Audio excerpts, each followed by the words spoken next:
Hello and welcome to the GZERO World Podcast. This is where you can find extended versions of my conversations on public television. I'm Ian Bremmer, and today we look back on one of the most consequential weeks in modern American history and try to make sense of where we go from here. At a rally in rural Pennsylvania, former President Trump came within millimeters of his life. The Republican nominee for president this November was just starting his rally speech when a staccato of gunfire rang out. A subtle turn of the head at the very last moment cost Trump the top of his ear instead of his life. If you saw it in a movie, you wouldn't believe it. But nothing happens in a vacuum, not even an assassination attempt. And just 2 days later, a bandaged candidate Trump emerged to thunderous applause on the floor of the Republican National Convention in Milwaukee. Moments later, he stood next to his newly picked nominee for vice president, the 39-year-old best-selling author turned Ohio Senator, J.D. Vance. And that was just night one of the convention. Here to help me unpack this historic week in American politics is the dynamic duo Brian Stelter and Nicole Hemmer. Stelter is a media journalist and former CNN show host. Hemmer, a Vanderbilt professor and historian who specializes in partisan media. Let's get to it.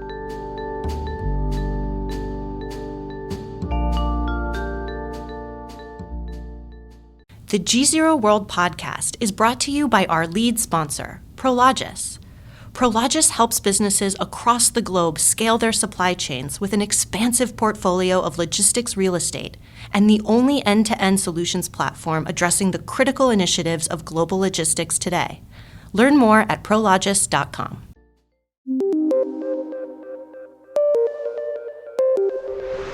Brian Stelter and Nicole Hemmer, welcome back to the show. Thanks. Great to be here again.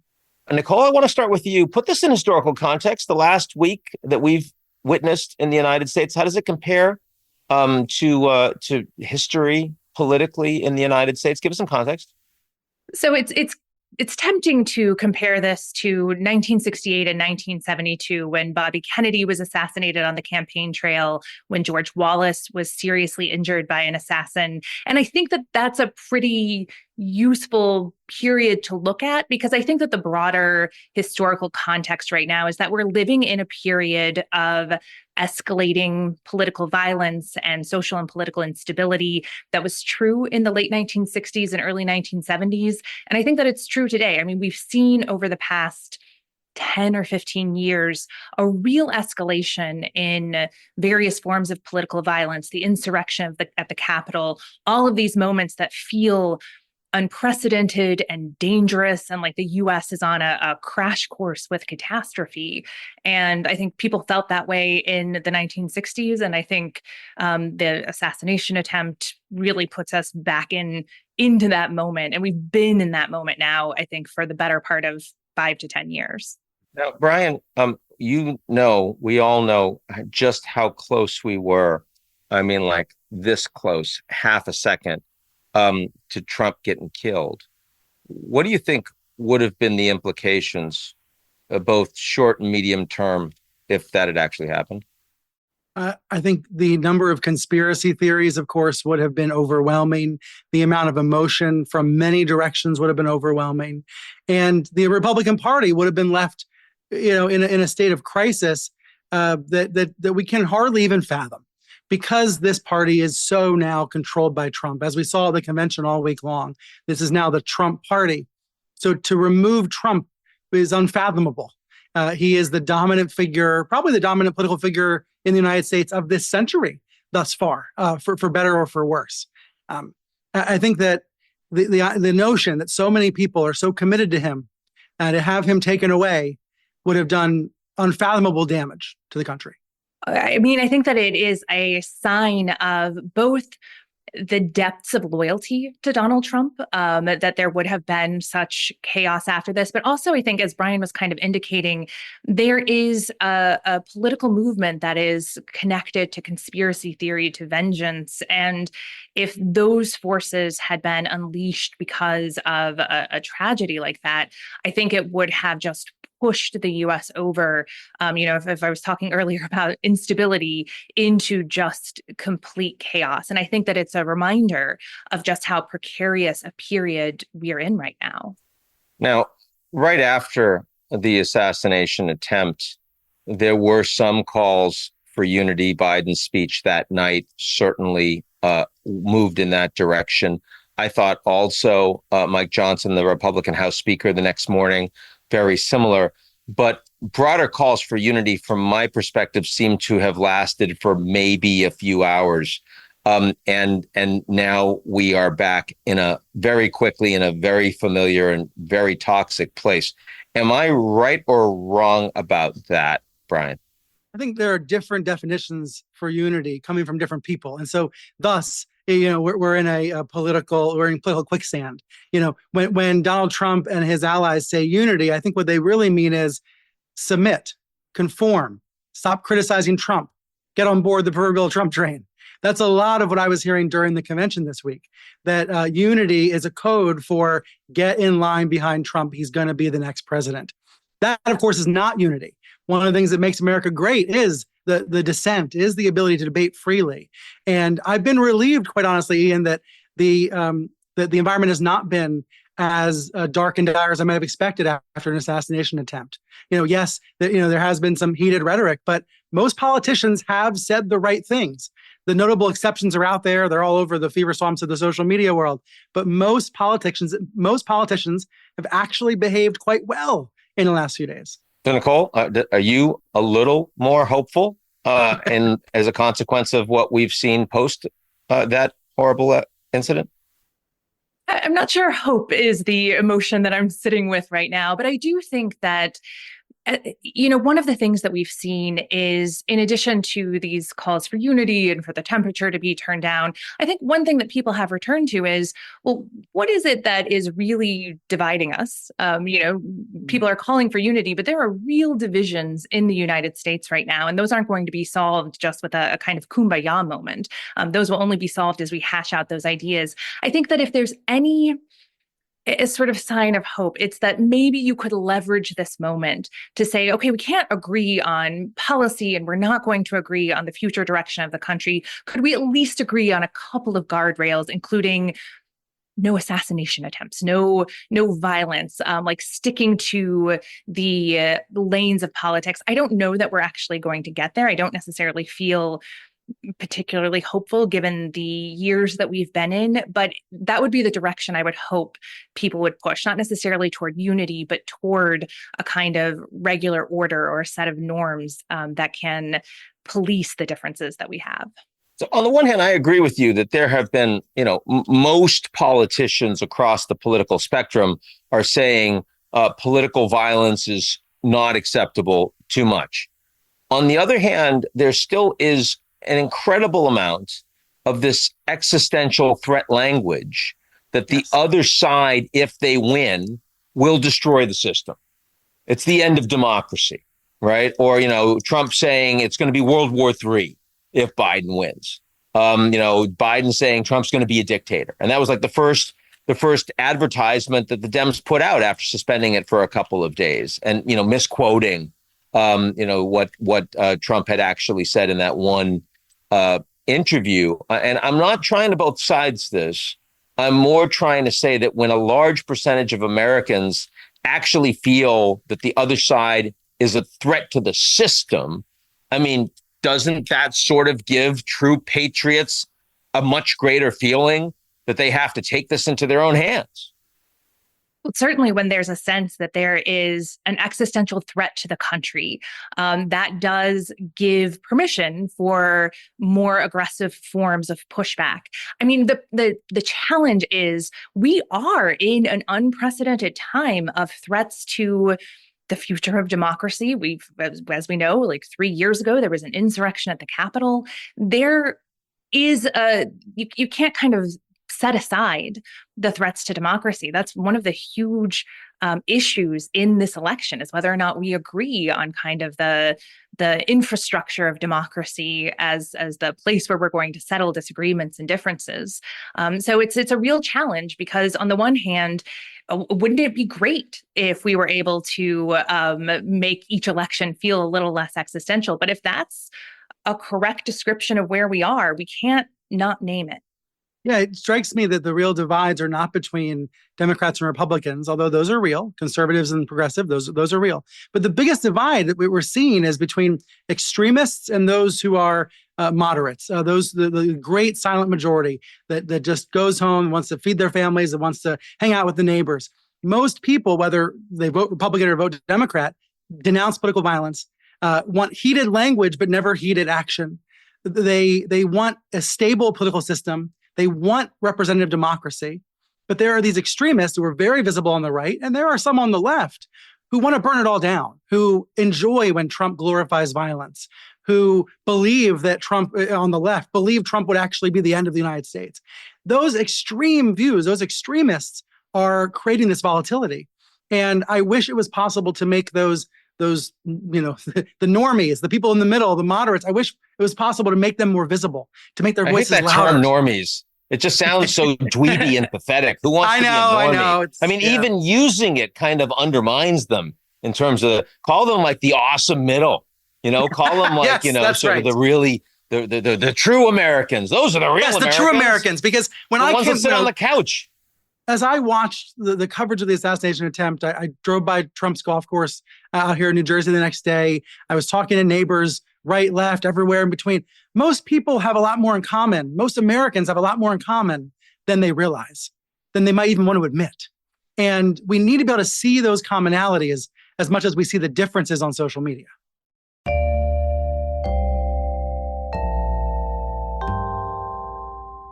The GZERO World Podcast is brought to you by our lead sponsor, Prologis. Prologis helps businesses across the globe scale their supply chains with an expansive portfolio of logistics real estate and the only end-to-end solutions platform addressing the critical initiatives of global logistics today. Learn more at prologis.com.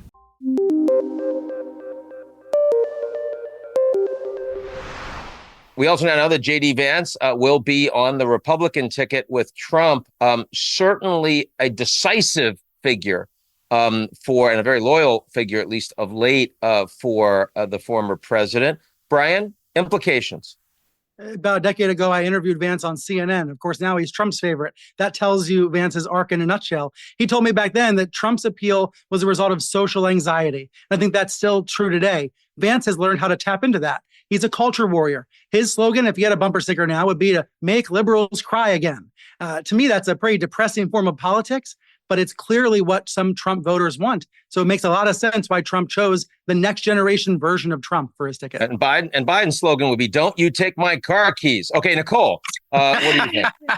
In 2016, Donald Trump made the decision to pick Mike Pence because he needed to unify the party. In 2024, he's picking J.D. Vance because he knows that the party is behind him and he just wants to continue to push it forward in the direction of his policy preferences and his politics. So I think that it's a sign of how united the Republican Party has become.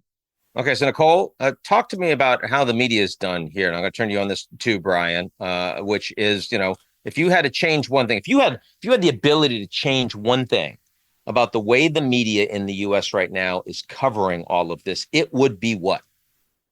I would wipe out any coverage that was focused on trying to tell viewers what happens next, any sort of prediction-focused coverage, especially something with the assassination attempt. Does this make it more likely that Trump is going to win? Does it make it less likely that he's going to win?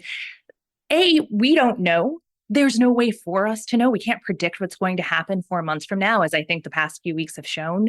But also, that's not informing listeners and viewers and audiences of what the actual stakes of the election are. It's not informing them of why it's important that there was this assassination attempt. It's not putting it in the context of years of political violence. And I think anything that is focused on trying to comfort an audience by giving them some sort of assuredness about what will happen in the future is really a form of misinformation. And I would love it if political journalists just got out of the predictions game. But you do think that Trump is more likely to win now? I don't know. I'm kidding. I'm kidding. Come on. You're supposed to go with me on that. Okay, Brian, you can change one thing in the media. What is it? And it can't be what Nicole just said. I would create a news environment that's better constructed for people who are casual news consumers, because right now the news industry is really well built for political insiders and news junkies, but it doesn't serve casual consumers as well. And there are a lot more casual consumers out there. Pew Research recently found that 63% of Americans are embarrassed by both Trump and President Biden. Most Americans don't want this rematch. They don't want this ticket. They don't want these elderly men running the government. They're tired of the gerontocracy. They're burnt out by politics. But that attitude doesn't come through in the news often enough. Those views of voters don't come through often enough. The last few weeks, the Democratic Party has been in crisis mode about Joe Biden's future. But the voters were screaming about Biden's age long before the elites were. That was a media failure. And so if I could wave a magic wand, I would make the voices of the politically burnt out, the politically fatigued, I'd make them louder. Now, I'm going to break Nicole's rule here, but you and I were talking a little beforehand, and I was asking you about likelihood, in your view, that Biden is going to be on the ballot in November, and you said 99% likelihood he's not. I was surprised by that. Explain why you think that. I'll probably have to eat my tie for being wrong about this come November. So there we have it. But I think if we were thinking about this from a day-to-day basis, ever since the debate, it's been drip, drip, drip, drip, drip for the better part of a month now, through reporting, through analysis, through polling, through donor statements, and probably most importantly, from the statements of elected officials. It is clear the Democratic Party elites are not with Biden. And I don't see that tide turning. I don't see how it changes. Here's one thing I know for sure, okay? I've been covering media 20 years, interviewing television script writers and actors and all that. The way this happens, if it's a movie, right, is that all of a sudden, instead of having two elderly men and up in their 80s basically competing for the presidency, to have a younger woman of color suddenly elevated, a prosecutor versus a convicted felon, that's the way this ends if it were a Hollywood drama. And as we know, the United States frequently, truth is stranger than fiction. Okay, so Nicole, explain why you think the U.S. is in a situation today where we have two such incredibly unpopular candidates, and the people obviously know that and feel that and keep saying it, and yet that's where we are. It's a great question. I mean, part of it, I think, has to do with the media environment that we're all operating in. That we live in a media environment that it tends to credit and amplify the angriest and most dissatisfied voices. So I think that there's something to that it's easy to build a sense of discontent. But I also think that the parties have not been particularly responsive to that group that Brian's been talking about, the politically disaffected, the people who aren't really paying attention, that there has been a lot of work put into shoring up people's little fiefdoms, and not necessarily doing the work of serving people. I think that's something that the Biden administration has been focused on doing. They're trying to figure out, how do we actually distribute goods to people? How do we satisfy not only our base, but help pull Americans out of an economic crisis?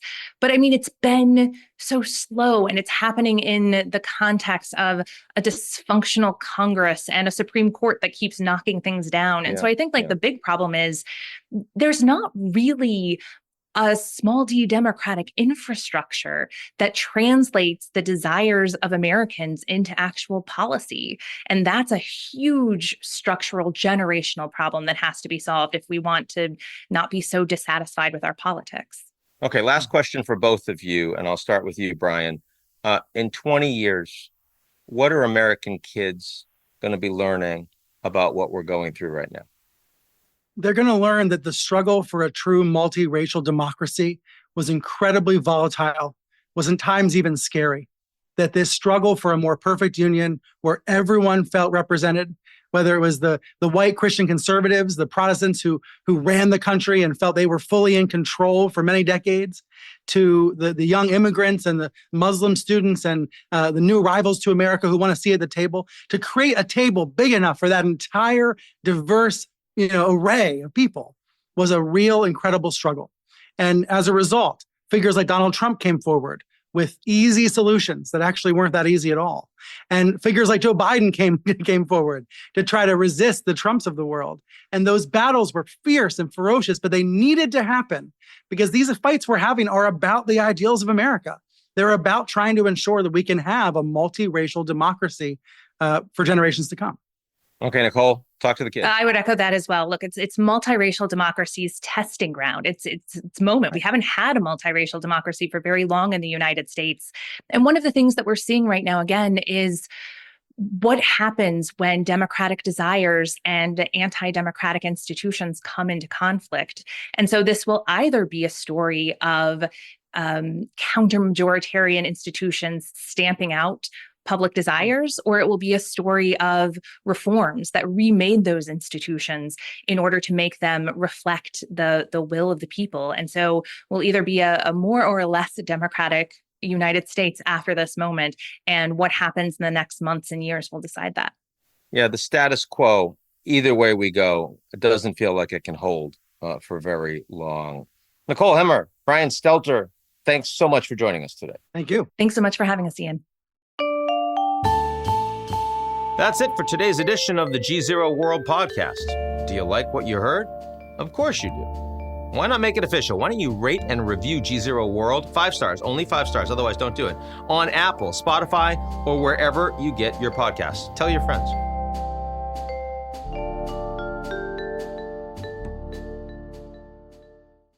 The GZERO World Podcast is brought to you by our lead sponsor, Prologis.